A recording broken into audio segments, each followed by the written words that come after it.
Hi, and welcome to the X22 Report Spotlight. Today we have a returning guest, Jeff Nielson. Jeff is a writer, editor, managing partner of Bullion Bulls Canada. He's published approximately about 1,000 commentaries on mainstream news, precious metals websites around the world, and I am very happy to have him back on the X22 Report Spotlight. Welcome back, Jeff. It's nice to be back, Dave. Thank you for coming back.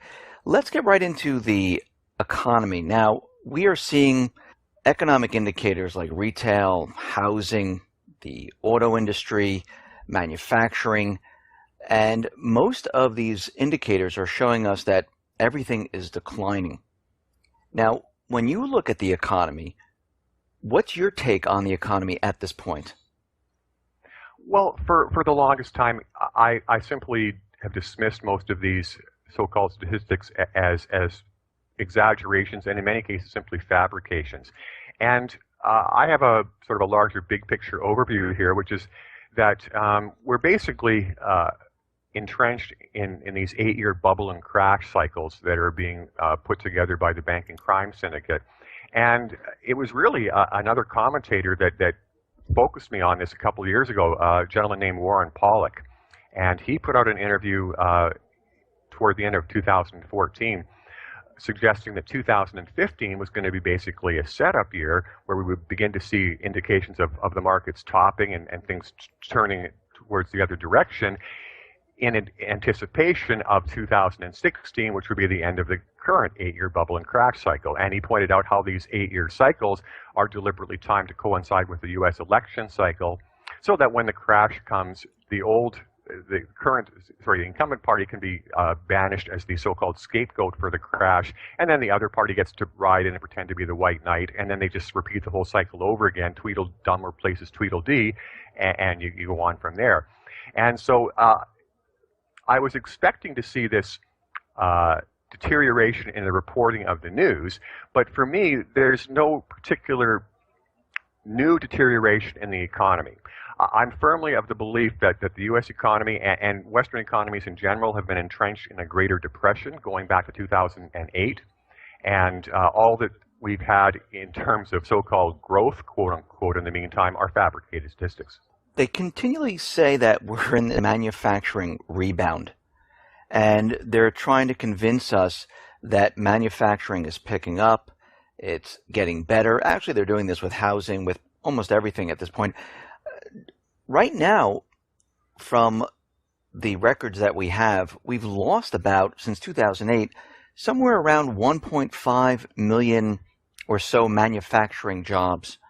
And right now, at this point, I don't see manufacturing rebounding anytime soon. Is this a complete illusion? I certainly think so. And of course, what we had immediately before this so-called rebound was just about 6 solid months of absolutely dreadful numbers coming from all of the U.S. manufacturing indices and related stats. And of course, once again, for me, that was just the truth being allowed to show through. So I look at this so-called rebound and I just ask myself, where could it possibly originate? There's no consumer strength to generate demand for higher manufacturing. The U.S. dollar is, of course, perched at this ridiculous artificial high, so there's no demand for U.S. exports internationally. So if there's no domestic demand and no foreign demand, where does the so-called rebound come from? It's pure illusion. Going forward, do you see the manufacturing declining even further?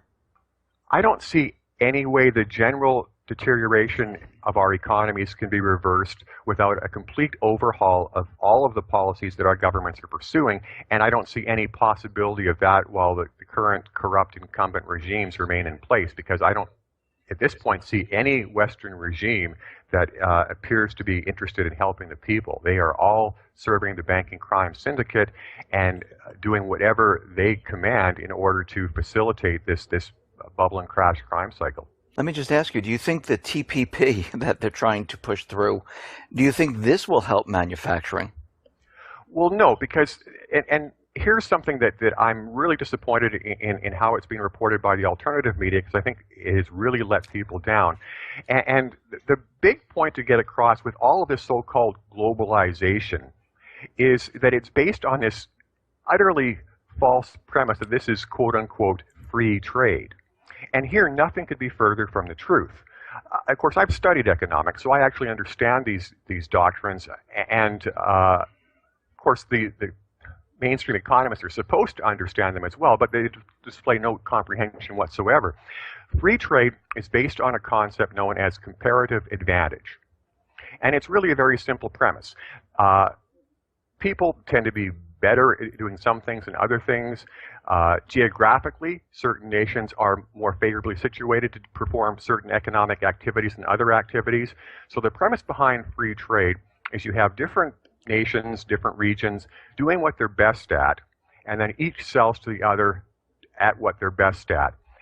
But of course, in order for free trade to work, there has to be a series of other conditions in place. And what those conditions generally amount to is a perfectly fair and equal set of rules which all of the trading partners abide by. And it's only if that fair and equalized set of rules are in place that you can actually have free trade. If all of the supposed trading partners have different sets of parameters in their economies as to how they function, they can never mesh in a proper manner. And this is what we have. We have the only thing that's been equalized is the race to the bottom. They've erased all the borders and allowed the mega corporations to ship their goods to wherever they want. But there's been not even the slightest effort at all of harmonizing employment standards and environmental standards and all these other things that have to be in harmony in order for free trade to be functional. So we have this bastardized pretend free trade, which goes by the name of globalization. And like I say, it's nothing more than a race to the bottom, and it's based on a totally separate concept, which of course you should be familiar with by now, competitive devaluation. So instead of nations basing their trade upon what everybody does best at, the trading dollars tend to flow based on who destroys their currency the fastest and thus prices their exports the cheapest, who gives away their goods at the cheapest price. And that's by definition a race to the bottom, and it can only end in the complete devolution of all of our economies. Globalization is a guaranteed recipe for the complete disintegration of the West and the overall deterioration of the global economy. Let's move on to the stock market and precious metals right now. In the start of this year, we saw the market was down, and we see that it was pumped up, and a lot of people say it's manipulated, which I do believe it is at this point in time, very manipulated.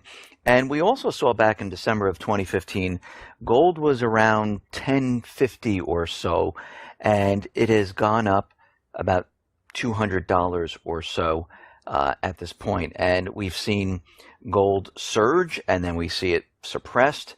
What is your take at this point on what gold, the precious metals market, is doing? Once again, I've been pretty clear in this respect in my writing. I consider this to be a fake rally. And it once again plays into the overall big picture that I've been describing. We've got a crash that's scheduled for this year. I expect it to come within the next 2 or 3 months. And the point is when the bankers trigger this crash, the last thing in the world they would ever want to happen is for gold or silver to be perceived as a safe haven. So it's a certainty that when all of these other markets are crashed, they will they will crash precious metals markets with them. But of course, the point is with silver back at 13 something and gold back at 10.50, it's really hard to crash something when it's already sitting in an ultimate trough. So the idea is you march these markets up a little bit so then you can crash them. So this is the whole point here. In order to generate a really good crash in gold and silver, they have to raise the prices a bit. And so that's what's happening right now. And we can tell this is a fake rally simply by the fact that silver is not leading the way. In a real precious metals rally, silver always leads the way higher, and it's a simple function of arithmetic. The gold market by dollar value is so much bigger that it requires only a tiny fraction of the same amount of capital in the silver market to cause a bigger price increase.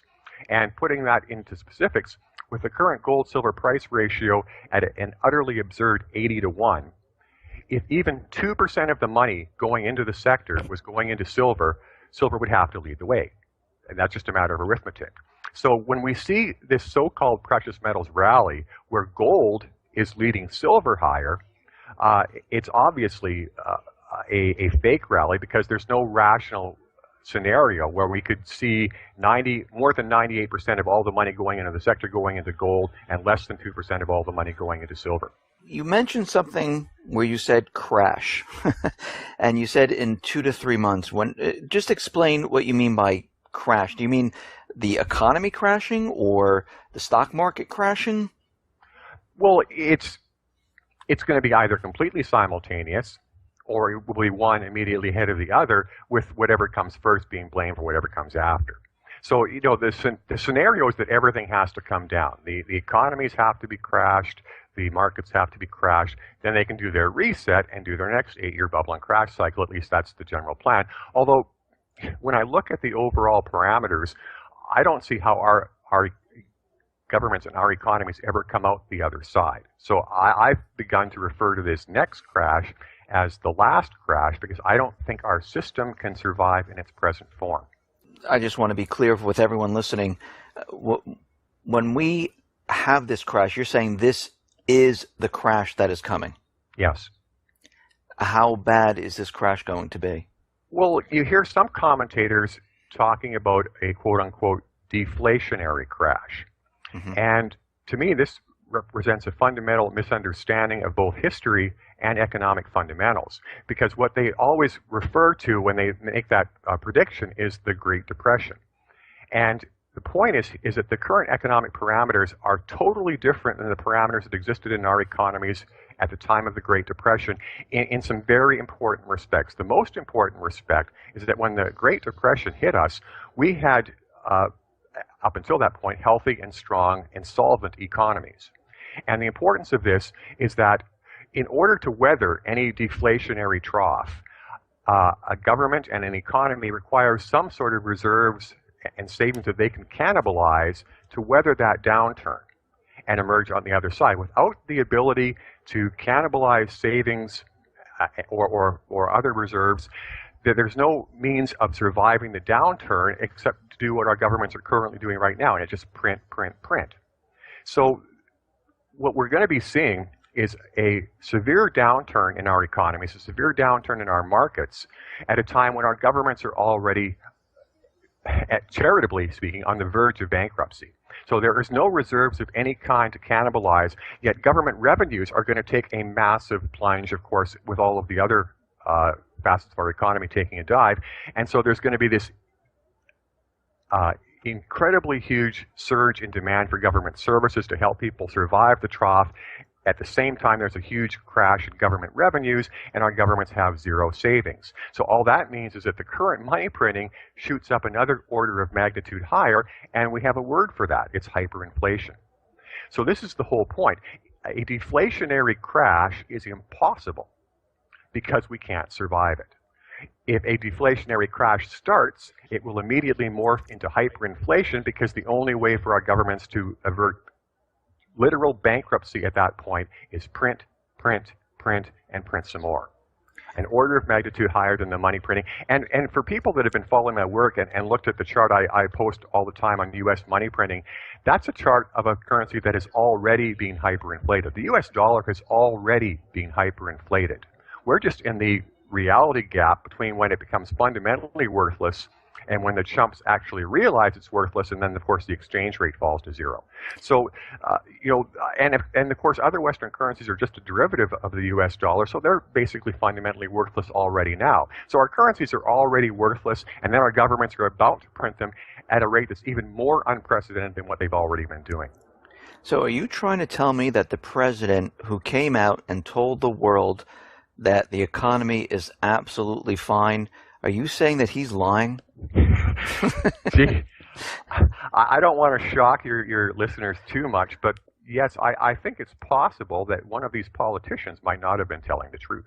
What is the everyday person going to, I mean, is the market going to come down like 2,000 points, 5,000 points? And when it does come down, my next question is, how does this affect the everyday person?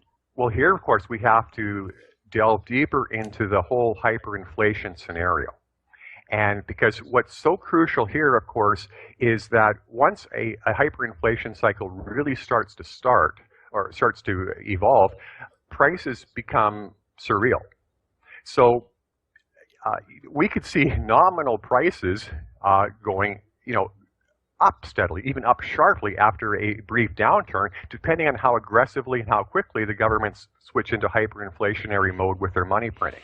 So in real dollars, in terms of I mean, that's almost a surreal term itself.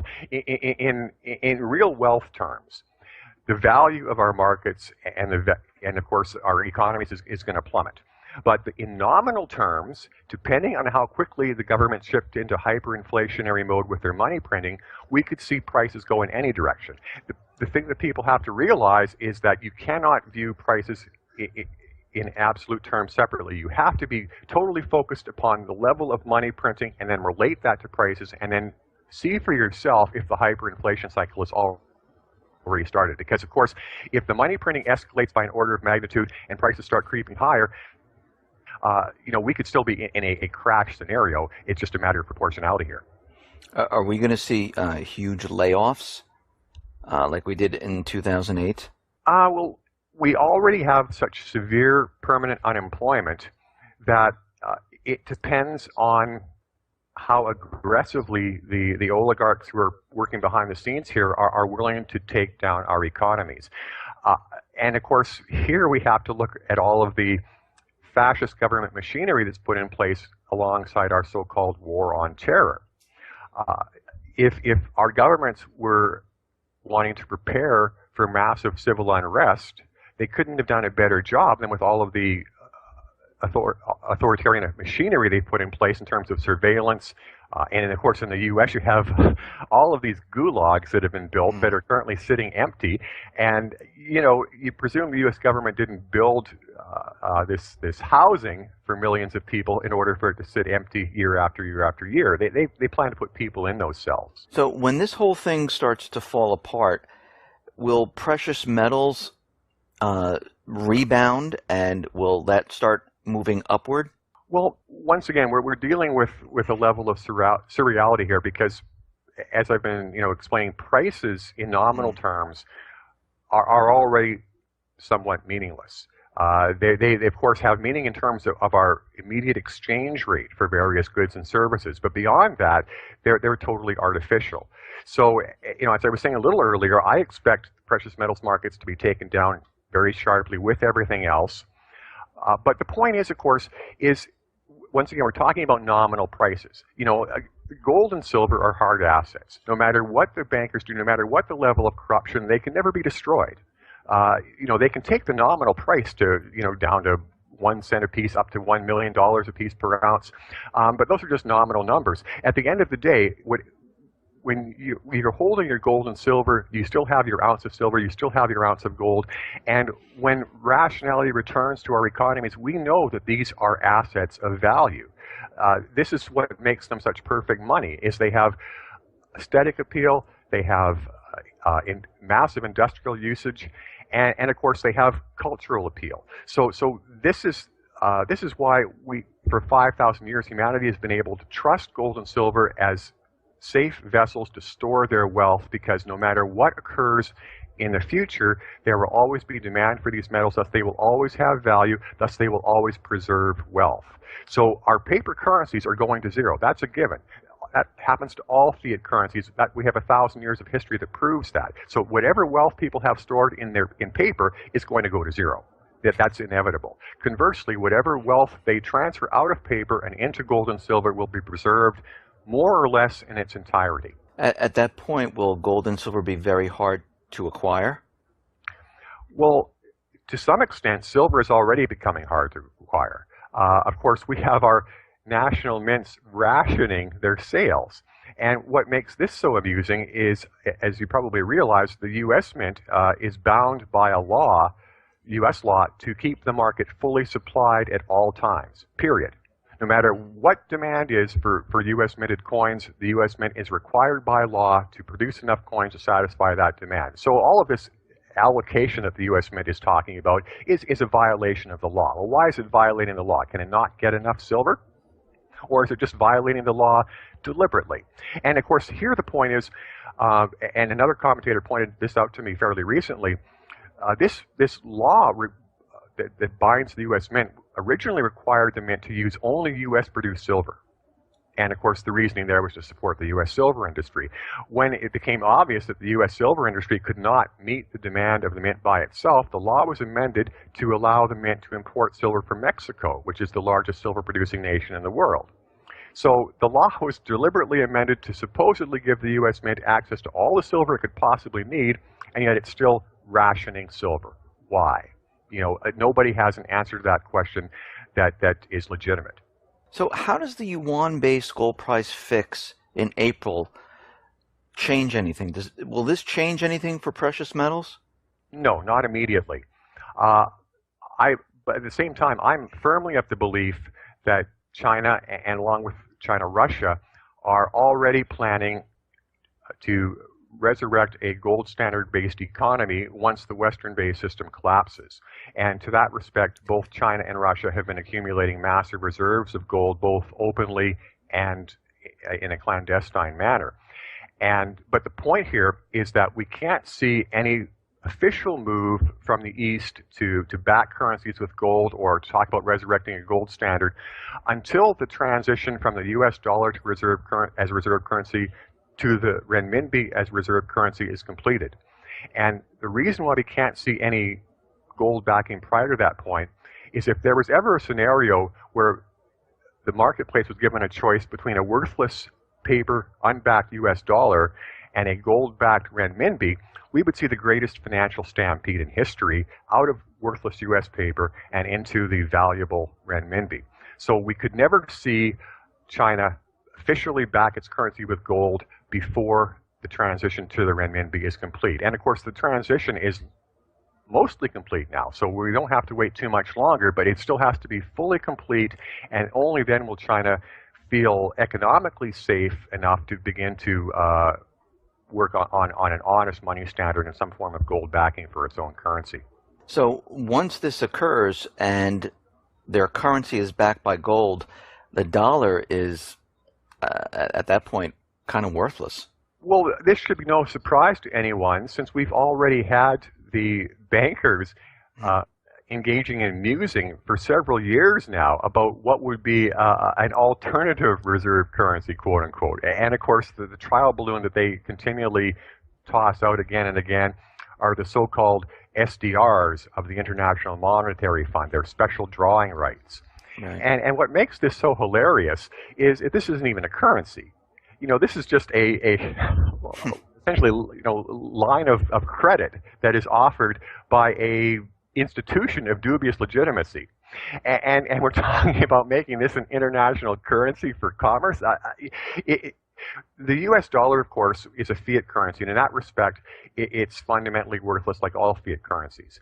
Then we had the evolution from that of the euro, which is a currency which isn't even based directly on any particular economy, but it just represents a zone in some nebulous fashion. So that was another sort of level of surreality in our devolution of these currencies. And then, of course, we have the latest trial balloon, which is these SDRs, which totally, blurs the meaning of the word currency completely into something that's totally nebulous. It's just a number in an account, and that's all that a currency has to be anymore. And of course, as our governments race to ban cash, this makes this whole system even more surreal. Everything is just going to be numbers in a computer file, and they're going to call it a currency, or they're going to call it whatever they want to call it. But it's just, if the Western bankers have their way, a totally surreal system with no reference points to reality of any kind. So you mentioned cashless society.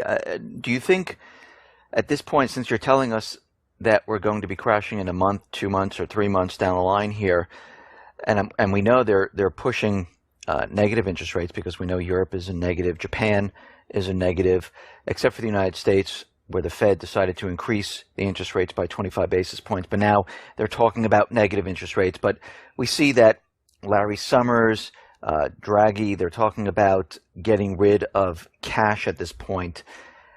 Is this why they're going down this path? Are they very nervous and they want to speed this up because what is about to happen here and out in Europe, where the whole thing starts to fall apart, and they want to keep all the currency in the banks? There's a number of motivations for the war on cash. Yes, part of it is security. They looked at what happened in Greece, and as soon as the Greece people saw what was being done to them, they ran to their banks, and then they were told they couldn't get their money. Well, of course, that obviously creates a lot of anger and unrest. Well, if you simply create a system where nobody's ever allowed to pull out their money, you solve that problem. But the other side of the coin, of course, is when you talk about negative interest rates. And I mean, the first point to realize, and just we back up here, is that a 0% interest rate is by definition fraud. If you were to ever engage in any so-called 0% loans, quote unquote, in your own personal affairs, and then you report those transactions to the IRS, in a matter of days, you'll get a notice back from them telling you that your so-called 0% loans are sham transactions, that they will be deemed to be what they actually are, gifts. So when the U.S. has had this so-called 0% interest rate at the Fed for all these years, this was by definition fraud. And what, of course, the Fed was doing was simply giving free money to Wall Street by the trillions, more fraud.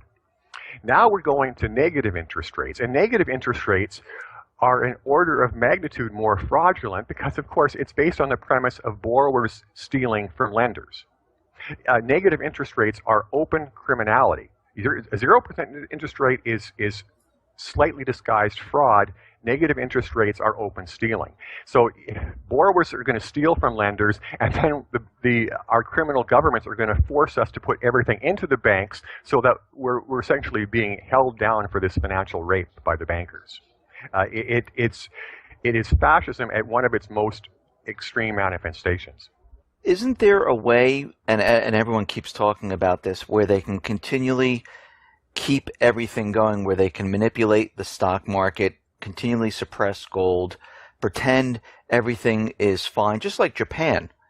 Isn't it possible that they have the ability to keep this economy going forever just like this? Not at all. And of course, Japan is a good example in several respects because while we're essentially copying Japan with our policies, we started from very different positions. The Japanese economy started its 30-year depression with one of the world's largest pool of savings ever accumulated. So they had this incredibly vast pool of domestic wealth and domestic savings. And what makes that of note is that when Japan began running these huge budget deficits because it wouldn't put to death its too big to fail banks, it was able to self-finance a lot of this debt. It borrowed from its own people. And if you can finance your debt internally, then essentially the economy remains fundamentally viable. It is only when an economy must permanently finance from outside and has no way of ever arriving at a balance of payment that we know that this is a devolution towards implosion. And of course, we've been in this devolution ever since the gold standard was assassinated in 1971.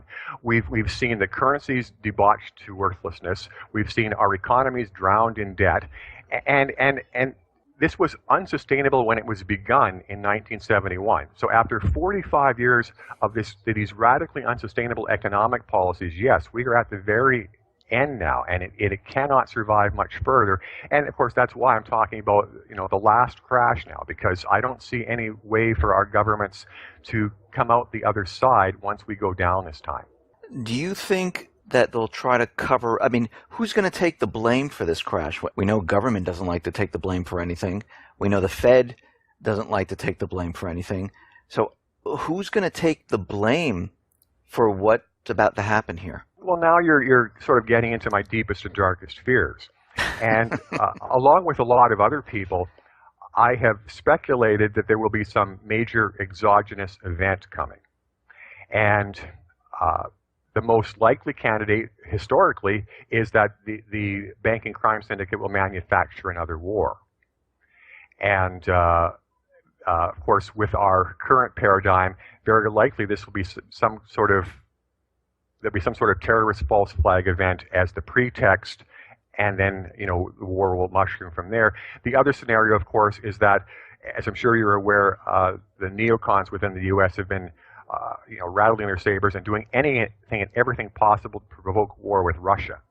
Mm-hmm. So, there's been numerous scenarios where they've attempted to demonize Russia and claim that Russia was pushing us towards war.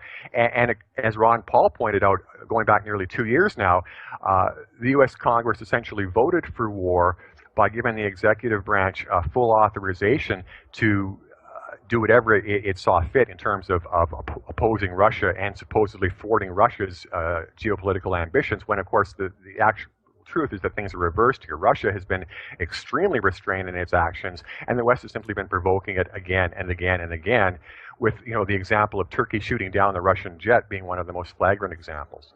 For my last question, when this entire system comes down, how long is it going to last? I mean, a lot of people talk about the crash. They talk about, it's going to happen. But how long is this going to last where people are going to feel the destruction of the economy? Well, again, it's, you're getting into major fears, because if there's no way to survive the current scenario in any sort of reasonably healthy form, then almost anything is possible. And the most important dynamic is whether or not the current crime syndicate system remains in place after this crash. Mm-hmm. Will the people finally rise up off their couches, shake off their apathy, and get out into the streets and demand change? Or will they simply sit in their homes and, like serfs, and sulk and feel sorry for themselves and simply wait for the next paradigm of corruption to be inflicted upon them? And the point is, if we don't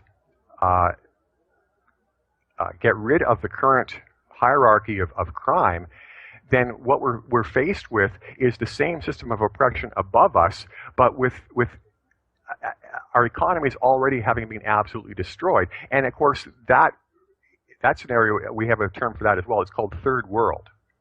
And if that is the scenario where we're headed, where we lose everything except for the current crime syndicate system that's sitting over top of us, there may never be a recovery in our lifetimes. This may be the permanent devolution of the West over any sort of any sort of short or medium term scenario, and it may be our distant descendants who are going to be the ones to try to bring us back to where we were once before. Jeff, thank you for being on the X22 Report Spotlight. Once again, how can people get in touch with you or see your work? My site is bullionbullscanada.com, and it's been in operation since the beginning of 2009. And I also do a lot of outside writing. Currently, my number one source is SprottMoney.com. They're a financial investment company in Canada, and one of the few financial investment companies that's willing to tell people the truth about what's going on here, which is why I feel very privileged to be able to work with them. And then beyond that, as you mentioned, my work is seen at various sites around the alternative media.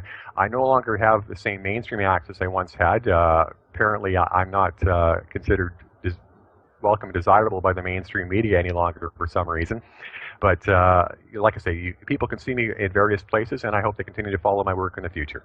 Jeff, once again, thank you very much for coming on the Spotlight. My pleasure.